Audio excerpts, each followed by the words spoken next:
tough question for you this morning. Are today's youth colorblind, or are millennials just as prone to racism and racist attitudes as America's older generations? Just take a look at some of the recent disturbing racial incidents at our nation's universities, like at Ole Miss, where a noose was placed on the statue of James Meredith, the first black student to enroll there in 1962.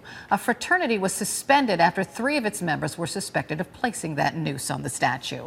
And remember these pictures from a fraternity party at Arizona State University? They called it an MLK Black Party and told people to wear jerseys and drink from watermelon cups. That fraternity also suspended. Now students at another university are calling for change. The Black Student Union at the University of Michigan protested on MLK Day, demanding the school make reforms to increase black enrollment. Enrollment for blacks at Michigan dropped from 6.4% in 2006 to 4.6% in 2012. That drop comes after Michigan voters banned the use of affirmative action at public universities. Joining me to talk about all of this, 2 students from the University of Michigan's Black Student Union, Robert Thomas Greenfield IV and Arnold Reed, and CNN political commentator Mark Lamont Hill, who is also a professor at Columbia. Welcome to all of you. Thank you for having us. Thank you.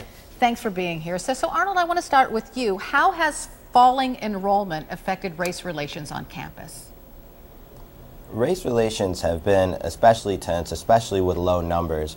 We feel as if with the low numbers we're very marginalized, and there's not enough of us to really make a strong enough coalition to enact the change that we need to become more comfortable on campus. So definitely, to answer your question, that falling enrollment has very significantly impacted our community. And Robert, give me specific details. How has it impacted things at the University of Michigan? So obviously having a strong presence on campus directly correlates to that expression in student life. Even before the implementation of Prop 2 in 2006, blacks at the University of Michigan was the fastest declining population. So you feel a little bit more isolated, and you have to go through those small microaggressions, whether it be being overlooked in class or just not having a better sense of community than you thought you were going to have when you were enrolled. And Mark, I want to pose this question to you because I know that the majority of universities across the nations want a diverse student population because, that's the way the world is. And plus, you need the best minds from every minority to learn together. So why is this happening at Michigan, do you think? And is it happening at other places as well?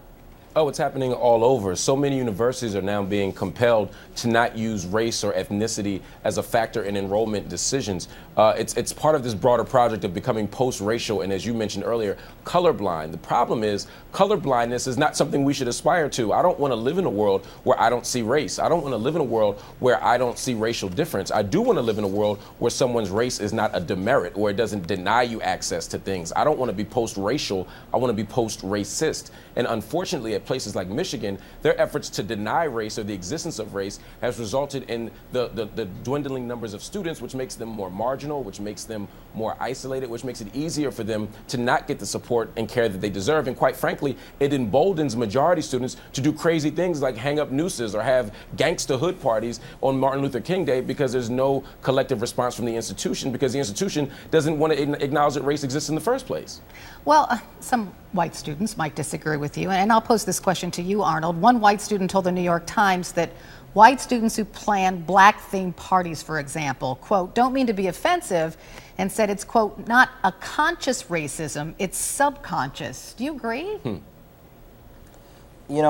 When it comes to that, I want to say that the party specifically that happened at our campus also targeted women.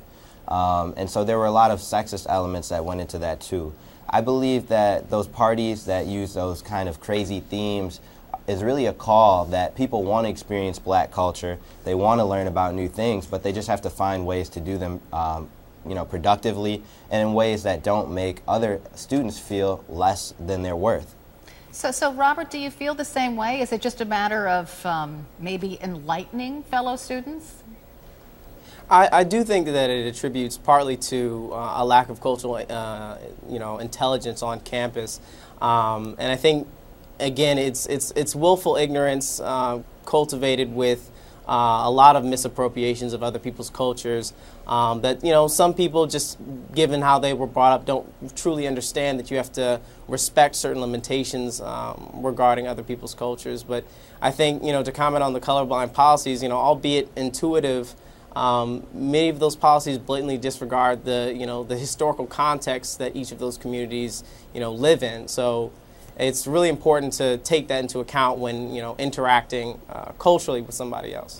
And Mark, just to illustrate further that these young men know what they're talking about, the New York Times cites that racial complaints against colleges jumped by more than 50% from 2009.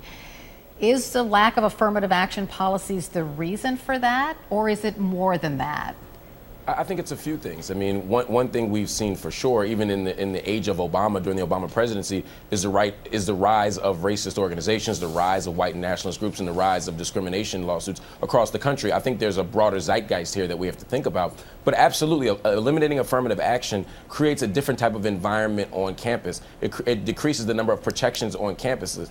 It makes it more difficult to race target. We've convinced ourselves that acknowledging the very existence of race is somehow an act of racism, that acknowledging that gasp there are black people on campus and having programs and dormitories and other institutions designed to protect their interests and their well-being on campus is a bad thing. And as a result of all of that, in this anti-affirmative action sentiment, we see the rise of discrimination, we see the rise of complaints, and we see more and more isolation and marginalization of students. That's why we need to respond by saying, again, acknowledging race is okay. Acknowledging difference is okay. We need to invest in difference. And remember, having a diverse campus isn't just to the benefit of black students. We think somehow that putting black people on campus helps the black kids at Michigan. It also helps the white students at Michigan. It makes everybody smarter. It makes everybody better when we have a diverse world.